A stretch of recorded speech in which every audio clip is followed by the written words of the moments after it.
أعوذ بالله من الشيطان الرجيم بسم الله الرحمن الرحيم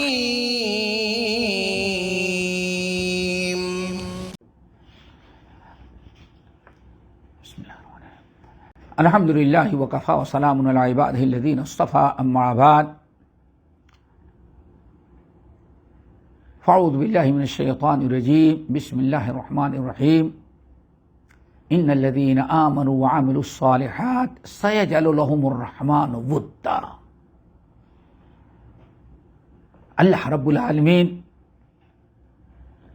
اگر ہمیں فضائل سننے کے بعد اعمال صالحہ کی توفیق نصیب کر دے اور ہم اعمال صالحہ کرنے لگیں، ایمان کے ساتھ عمل صالح جتنا ہم زیادہ کریں گے تو اللہ نے وعدہ کیا ہے سیجعل لهم الرحمن ودا، تو اللہ تعالی آپ کی محبت کو دنیا میں عام کر دے گا، بڑا اونچا مقام مرتبہ بن۔ اسی لیے آپ نے جیسے پچھلے حلقے میں سنا کہ ہمیشہ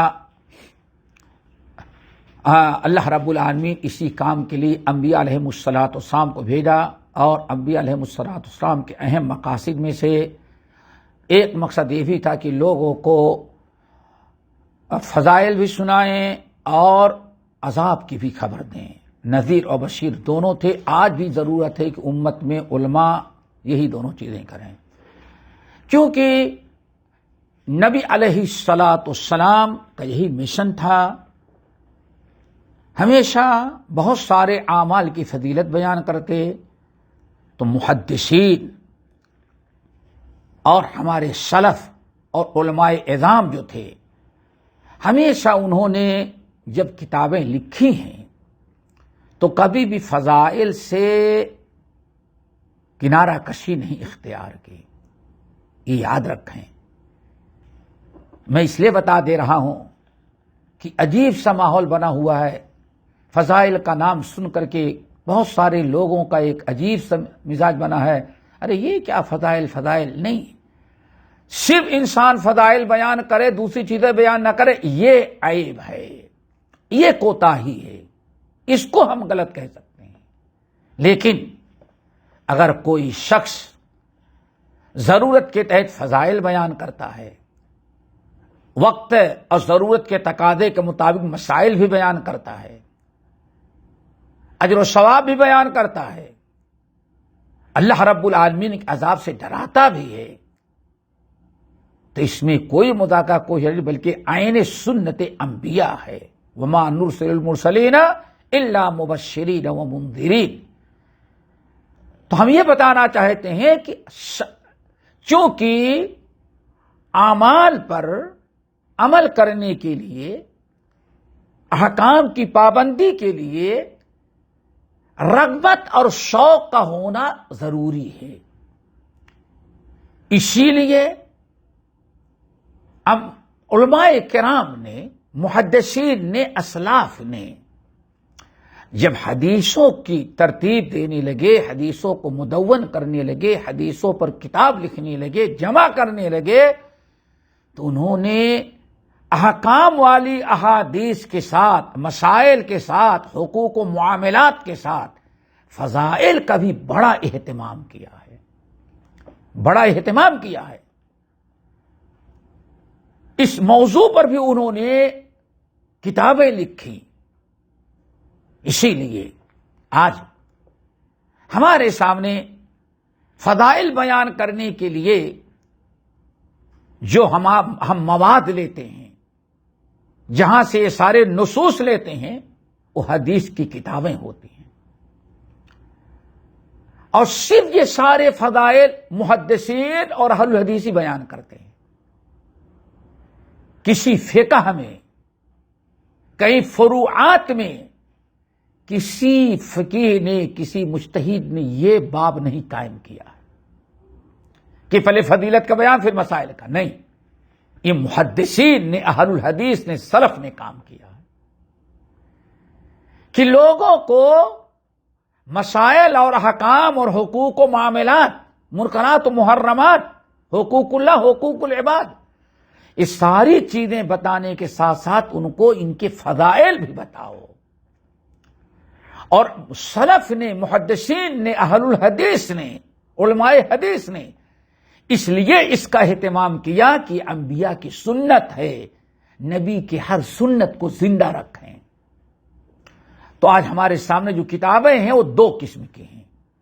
نمبر ایک، وہ کتابیں ہیں جس میں سب کچھ محدثین نے جتنا ان کو ملا اکٹھا کر دیا، یعنی انہوں نے مسائل پر بھی جمع کیے، مسائل والی حدیثیں، معاملات والی بھی جمع کی، لین دین والی بھی جمع کی، اور اسی طرح سے انہوں نے جہاد کے، غزوات کے، نبی کے سیرت کے بھی جمع کی، صحابہ کرام کے مناقب اور مسائل جمع کیے. وہیں ان حضرات نے فضائل پر، ہر چیز کی کیا فضیلت ہے، ان حدیثوں کو بھی اپنی کتابوں میں نقل کر دیے. باب ما جاء فی فضل الوضوء، باب ما جاء فی فضل الصلاۃ، باب فضائل السجود، باب فضائل الرکوع. اللہ اکبر، ساری چیزیں بیان کی. اسی لیے آج دنیا کے اندر جو بہت ساری پرانی کتابیں، حدیث کی بڑی کتابوں میں سب سے پہلی کتابیں جو کہی جاتی ہیں آج مطبوع ہیں، مصنف عبدالرزاق کو دیکھیں، مصنف ابن ابی شیبہ کو دیکھیں، باقاعدہ فضائل بیان کرنے کے لیے ابواب ہیں، احادیث جمع کی گئی ہیں. سب سے بڑی کتاب صحیح بخاری ہے، صحیح مسلم. آپ کھولیں گے تو انہی میں بھی فضائل ملیں گے، اس میں بھی فضائل کے ابواب ہیں. وضو کی یہ فضیلت ہے، روزے کی یہ فضیلت ہے، جمعے کے دن غسل کی یہ ضرورت فضیلت ہے، نماز جمعہ کی یہ فضیلت ہے، تہجد کی نماز کی یہ فضیلت ہے. تو فضائل کا اہتمام ہمیشہ کیا گیا ہے. ایک قسم تو یہ ہے. اور دوسری قسم علماء کی یا حدیث کی کتابوں کی وہ ہے، ایسی ہے کہ مستقل اس موضوع پر کتابیں لکھی گئیں جس میں صرف فضائل کی احادیث ہیں، صرف فضائل کی احادیث. تجارت میں سچائی سے کام لیں گے تو یہ فضیلت، پڑوسی کے ساتھ اچھا عمل کریں گے تو یہ فضیلت، اول وقت نماز پڑھیں گے تو یہ فضیلت. ساری فضائل کی احادیث ایک مستقل کتاب میں نقل کیا ہے، مستقل کتاب میں. اور بہت ساری کتابیں اس سلسلے میں ہیں کہ صرف فضیلت بیان کرنے کے لیے اس قسم کی کتابیں لکھی گئی. لیکن سلف میں فضیلت بیان کرنے کے لیے دو تین لفظ استعمال کیے جاتے تھے. نمبر ایک، فضیلت بیان کرنا، باب ما جاء فی فضل کذا. نمبر دو، فضائل کے بجائے اقتباط، اقتباط کہتے ہیں کہ انسان کے اندر عمل کرنے کا شوق پیدا ہو جائے. تو بہت سے اہل علم نے اس نام سے کتابیں لکھی اور جمع کیا، لیکن صرف فضائل کی، رغبت کی. نمبر تین، ترغیب اور ترہیب، ترغیب اور ترہیب کے نام سے کتابیں لکھی. اور بہت ساری کتابیں لکھی گئی ترغیب اور ترہیب کے نام سے، کتابیں مرتب کی گئیں اور باقاعدہ کتابیں لکھی گئیں ترغیب اور ترہیب کے نام سے. ترغیب اور ترہیب یہ دو لفظ ہیں، حدیث کے اندر بھی یہ الفاظ موجود ہے. ترغیب کا مطلب ہوتا ہے کسی عمل کی اتنی فضیلت، اتنی خوبیاں، اتنے گناہوں کی مغفرت، اتنے اجر و ثواب کا تذکرہ کر دیا جائے کہ آج سننے والے کے دل میں اس عمل کے کرنے کی رغبت اور شوق پیدا ہو جائے. اس کو ترغیب کہا جائے، اسی کو فضیلت کہتے ہیں۔ الترغیب فضیلت، فضیلت آ گئی۔ اور الترہیب، ترہیب کہتے ہیں کسی غلط چیز، کسی گناہ، کسی برے عمل کے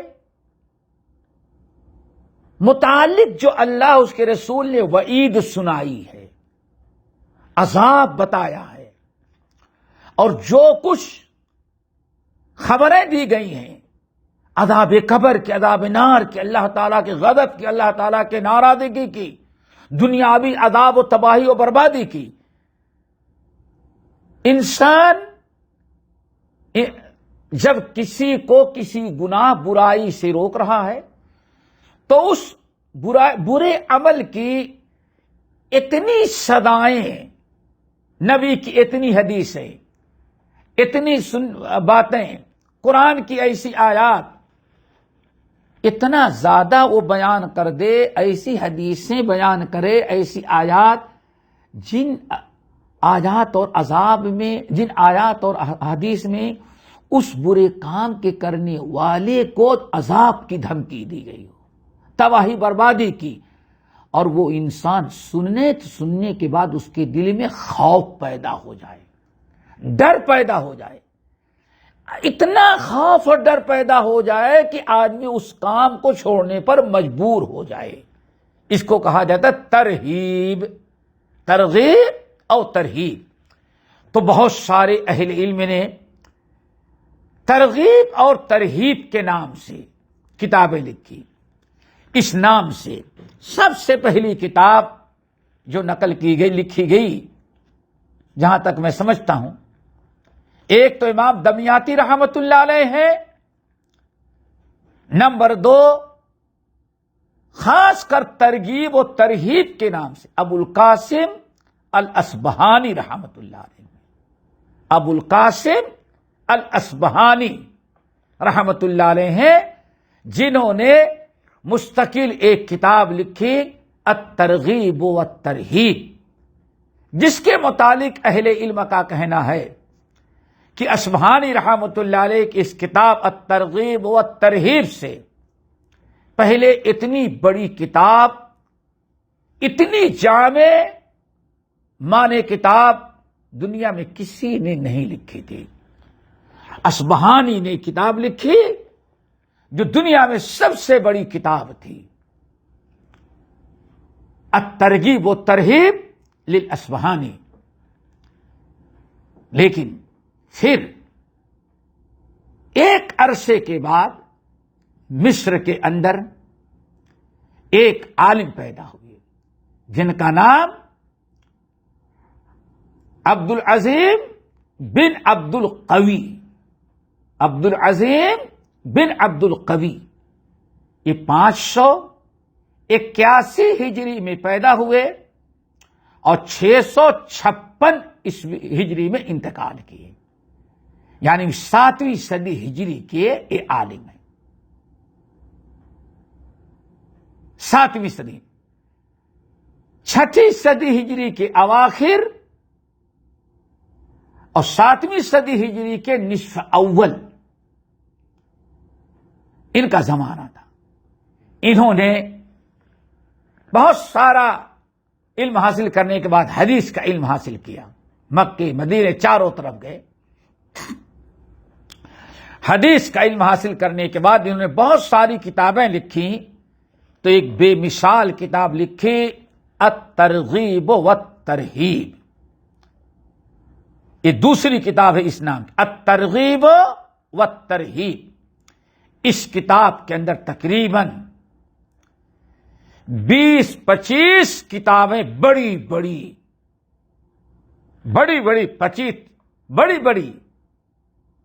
25-30 کتابوں کا مطالعہ کیا، سامنے رکھا، اور ان کتابوں کے اندر 20 اور 25 یا 30 کے اندر جتنی بڑی بڑی کتابیں محدثین کی تھی، بخاری، مسلم، ساری چیزیں، مسند احمد بن حنبل، اور الترغیب و ترہیب ابو القاسم اصبہانی کی، ان تمام کتابوں کو رکھ کر کے ایک بہت بڑی کتاب تیار کی، اس کا نام رکھا الترغیب و الترہیب۔ الترغیب و الترہیب، یہ کتاب جو ہے الترغیب و الترہیب، یہ دنیا میں سب سے بڑی کتاب فضائل کے پر سمجھی جاتی ہے، فضائل اعمال پر۔ یعنی فضائل اعمال یعنی ایسی احادیث ہر باب میں، ہر وہ عمل چاہے اس کا تعلق حقوق اللہ سے ہو یا حقوق العباد سے ہو، معاملات سے ہو یا عبادات سے ہو، کاروبار سے ہو یا کسی اور چیز سے ہو، ہر وہ عمل جس پر نبی علیہ الصلوۃ والسلام نے اجر و ثواب کی بشیرت سنائی ہے، کوئی فضیلت بتائی ہے، ان تمام احادیث کو اس کتاب میں انہوں نے اکٹھا کر دیا اور نام رکھا الترغیب والترہیب۔ الترغیب والترہیب، اس کتاب کو بہت سارے اہل علم نے سراہا اور اہل علم نے بتایا کہ لم یسن مثلہ، اس جیسی کتاب فضائل کے بیان میں اور اللہ تعالی کی نافرمانی پر وعید سنانے بیان کرنے میں اس سے بڑی کتاب آج کائنات میں موجود نہیں ہے۔ الترغیب والترہیب، جس میں اتنی حدیثیں ہوں اور پھر ہر حدیث کے صحت یا ضعف کی طرف بھی اشارہ کرتے ہیں۔ یہ کتاب بالکل مطبوع ہے۔ انشاءاللہ ہم آپ کے سامنے جو جن اعمال کے فضائل بیان کریں گے اور جو فضیلتیں آپ کو سنائیں گے، ہماری کوشش یہی ہوگی کہ ہم اسی کتاب کو آپ کے سامنے رکھیں۔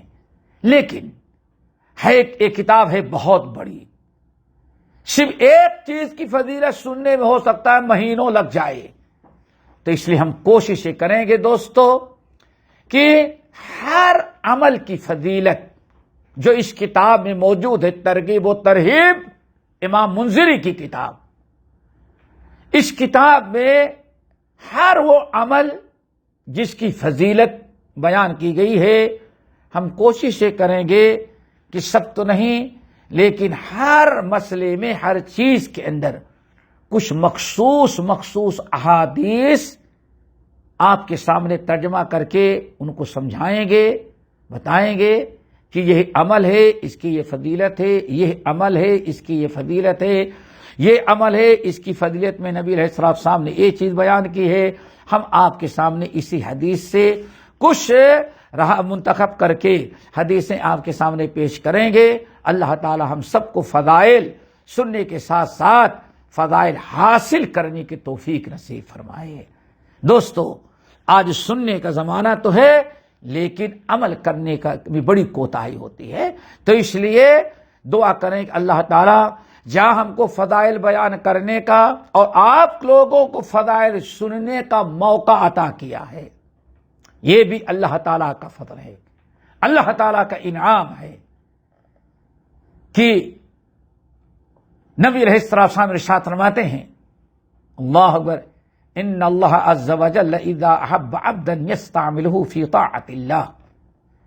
دوستو، بڑی فضیلت کی چیز ہے، آپ ٹائم نکالے سنیں، اپنے اہل ویال کو بھی بیٹھائیں وہ بھی سنیں اور دوست احباب کو بھی سنائیں اور آگے آپ اس کو پہنچانے کی بھی کوشش کریں، شاید کہ آپ کے پہنچانے سے ان کے دل میں بات آ جائے، عمل کرنا شروع کر دیں، ان کو بھی ثواب، آپ کو بھی ثواب۔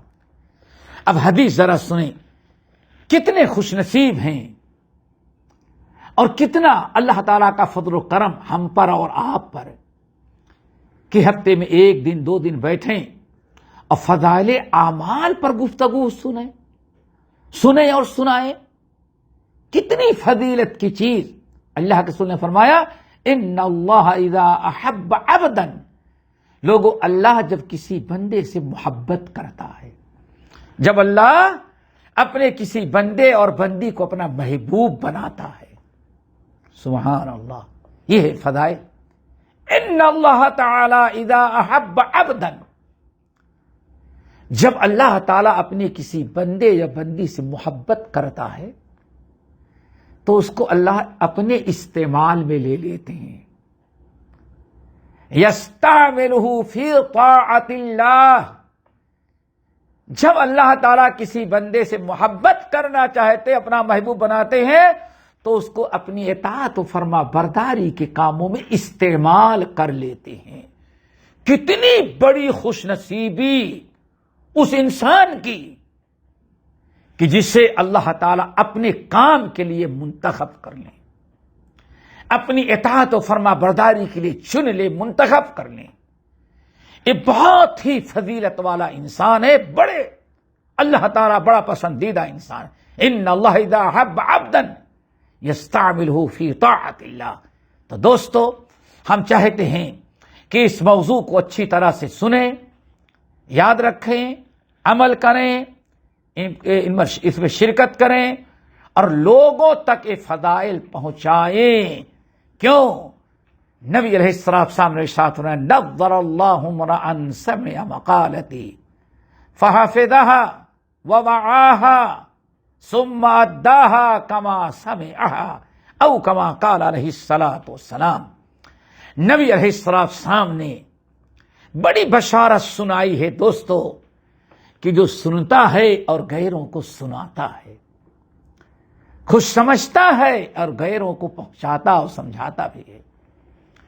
آپ نے بیان فرمایا، نظر اللہ امرأ سمع مقالتی، اللہ تعالی ہمارے اس امتی کو ہمیشہ ہرا بھرا رکھے، تر و تازہ رکھے، ہر قسم کی بلاؤں اور آفتوں سے بچا رکھے، ہمیشہ اسے خوشگوار اور خوشحال رکھے، ہر مصیبت پریشانی سے بچائے. کون؟ من سمع مقالتی، جو میری حدیثیں سننے کے لیے بیٹھتا ہے، میری حدیثیں سنتا ہے، میری حدیثیں میری سنت کو سیکھتا ہے، فحفظها، اور اس کو محفوظ رکھتا ہے، اس پر عمل کرتا ہے. سنا، اس کو محفوظ کر لیا اپنے عمل کے ذریعے، عمل کیا، سنا، سیکھا، سمجھا، اور پھر اس کو اپنے اندر پیدا کر لیا، اپنے عمل میں لایا. ثم اداها كما سمعها، پھر اپنا یاد کر کے، عمل کر کے دوسروں کو بھی بتاتا ہے تاکہ دوسرے بھی اس پر عمل کریں. ایسے انسان کے حق میں پیارے نبی دعا دے رہے، نظر اللہ امرأ سمع مقالتی فحفظها ووعاها ثم اداها كما سمعها. آپ نے فرمایا میری امتی کو اللہ تر و تازہ رکھے. بعض اہل علم کہتے ہیں، بعض ائمہ کہتے ہیں کہ حدیث سننے سنانے، نبی صلی اللہ علیہ وسلم کی حدیثوں اور آپ کی مجلس میں شرکت کرنے، حدیث کے سننے، حدیث کے حاصل کرنے، حدیث پر عمل کرنے کے لیے اگر کوئی اور فضیلت اللہ کے رسول نہ بیان کرتے تو ہی ایک فضیلت کافی تھی. دیکھا دین کی باتیں سننے کا کتنا بڑا اجر و ثواب، کتنی بڑی فضیلت. نظر اللہ امرأ سمع، اللہ میرے اس امتی کو ہمیشہ محفوظ رکھنا، بلاؤں سے، آفتوں سے، پریشانیوں سے، ذلت اور رسوائی سے اللہ تعالیٰ بچا رکھنا، ہمیشہ اسے خوش رکھنا، ہر آفت سے محفوظ رکھنا اور ہر خوشی کی چیزیں اسے عطا کر دینا. کون؟ جو مجھ سے حدیثیں سنتا ہے، میری حدیثیں سنتا ہے، غور سے سنتا ہے، یاد کرتا ہے، پھر اس پر عمل کرتا ہے، اور پھر عمل کرنے کے بعد غیروں کو وہ پہنچا دیتا ہے. یہ ایسا انسان ہے جو اللہ تعالی نبی علیہ السلام کی دعاؤں کا مستحق بنتا ہے. اللہ ہم تمام ساتھیوں کو بھائیوں کو، بہنوں کو، سننے والوں کو، سننے والیوں کو، ہر بوڑھے جوان بچے بچیوں کو، جو بھی نبی کی حدیث سنتے ہیں، یاد رکھتے ہیں، عمل کرتے ہیں اور غیروں کو سناتے ہیں، اللہ تعالیٰ سب کو اس فضیلت کا مستحق بنائے اور ہمارے اندر یہی ساری چیزیں سیکھنے سکھانے کا جذبہ پیدا کر دیں۔ اب بہت ساری چیزیں جو ہیں اس کتاب میں جن کی فضیلتیں بیان کی گئی ہیں، ان میں سب سے پہلا عمل جس کی فضیلت امام منذری رحمت اللہ علیہ بیان کرتے ہیں وہ اخلاص ہے۔ اخلاص انسان کے دل میں ہو، انسان کے عمل میں اخلاص ہو۔ اخلاص کا مطلب یہ ہے کہ انسان وہ اعمال اور وہ نیکیاں یا آپ کہیں ہر وہ عمل جس کے کرنے سے اللہ تعالی کا تقرب حاصل ہوتا ہے، اللہ تعالی کی خوشی حاصل ہوتی ہے، چاہے اس کا تعلق حقوق العباد سے ہو، حقوق اللہ سے ہو، ہر وہ عمل اپنوں سے ہو یا غیر سے ہو، ہر وہ عمل، اخلاص کا مطلب سمجھیں، ہر وہ عمل، ہر وہ چھوٹی سے چھوٹی نیکی یا بڑا سے بڑا عمل، ہر وہ چیز جو اللہ کے تقرب کا باعث بنے، اللہ تعالیٰ کی رضا اور خوشنودی کا باعث بنے، اس عمل کو صرف اللہ کے لیے کریں، اللہ کی رضا، اللہ کی خوشنودی کے لیے کریں، یہی اصل میں اخلاص ہے۔ آپ نہ کسی انسان کے لیے کریں اور نہ آپ اپنے کسی دنیاوی مفاد کے لیے کریں، 100% صرف اللہ رب العالمین کے لیے وہ عمل کریں اور اس نیت سے کریں کہ اللہ یہ عمل، اس کی یہ فضیلت ہے، اللہ آپ کے لیے کر رہے ہیں تاکہ اللہ جو فضیلت کا وعدہ ہے وہ فضیلت ہمیں عطا ہو جائے۔ یہ دونوں چیزیں یاد رکھیے گا، ایک ہے اخلاص اور دوسری ہے حسبہ۔ جب یہ دونوں چیزیں پیدا ہوں گی تو ہمارے اس کو کہا جائے گا اخلاص۔ اور جب آپ کوئی عمل اخلاص کے لیے کریں گے تبھی اللہ تعالیٰ کے ہاں قابل قبول ہے۔ بلکہ ایک بات ہمیں یاد آئی، وہ یاد رکھیے گا، پورے دین اسلام کا دار و مدار 2 چیزوں پر ہے۔ پورے اسلام کا دار و مدار صرف 2 چیزوں پر ہے۔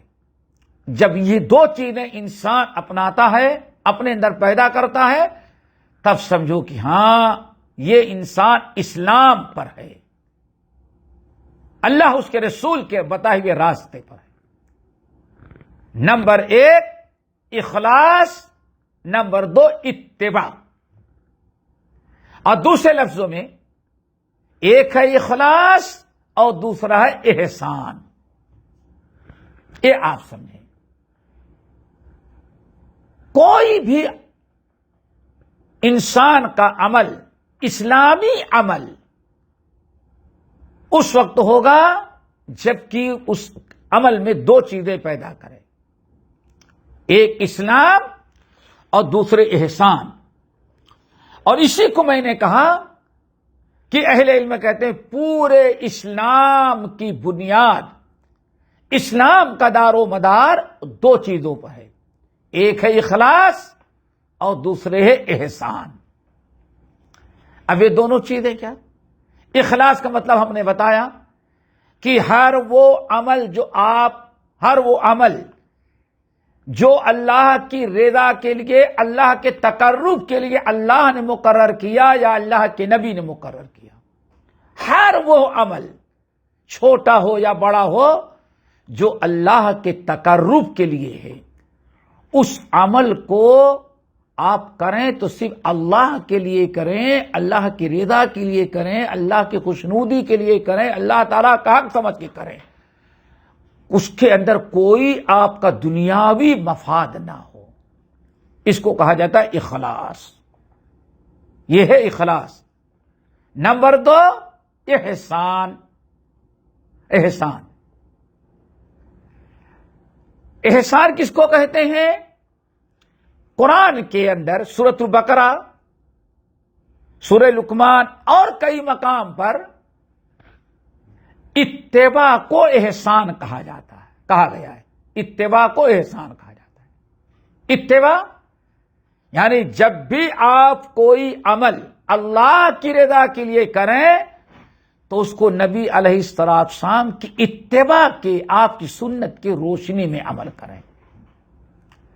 جب آپ کا عمل نبی کے بتائے ہوئے طریقے، نبی کی سنت کے مطابق ادا ہوگا تو وہی عمل آپ کا قبول کیا جائے گا، ورنہ آپ کا کوئی عمل گرچہ آپ نے اسلام کے نام پر کیا لیکن عمل قبول نہیں کیا جائے گا۔ یہ اور اسی اتباع کا دوسرا نام احسان ہے۔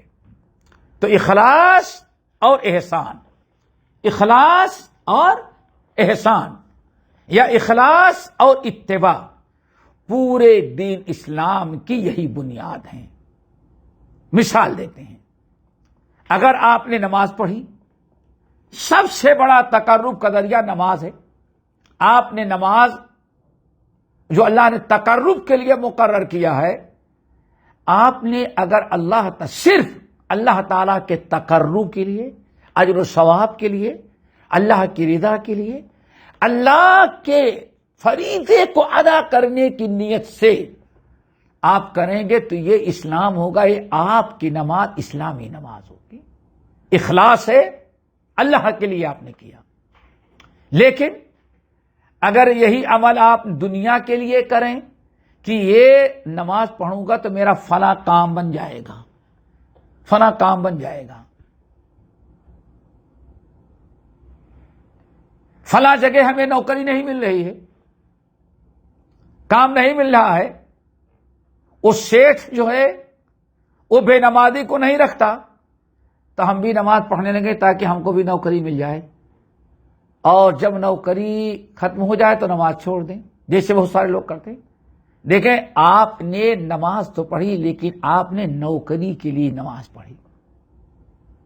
بہت سارے معاملات ایسے آتے ہیں کہ انسان کہیں بیٹھا ہوا ہے، صدقہ خیرات کرنے کی باری آئی، صدقہ خیرات کا اعلان ہوا، کوئی ضرورت مند آیا، سب لوگ دینے لگے، آپ دینا تو نہیں چاہتے، سب لوگ دے رہے ہیں کہ بھائی ضرورت مند ہے، اس کو ہم دیں گے، اللہ تعالیٰ کے ہاں ثواب ملے گا، اللہ نے ہم کو حکم دیا ہے، لیکن آپ دینا تو نہیں چاہتے، مگر سوچتے ہیں اب مجلس میں نہیں دیں گے تو لوگ ہم کو کہیں گے کنجوس ہے۔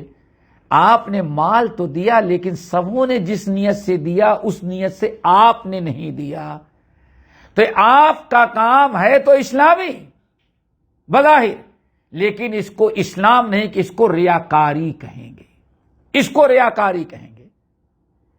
تو اسلام اور احسان، اخلاص اور احسان، ہر عمل جو اللہ تعالیٰ کے تقرب کا ہے صرف اللہ تعالیٰ کی رضا خوشنودی کے لیے کریں، اور دوسری چیز اتباع ہے۔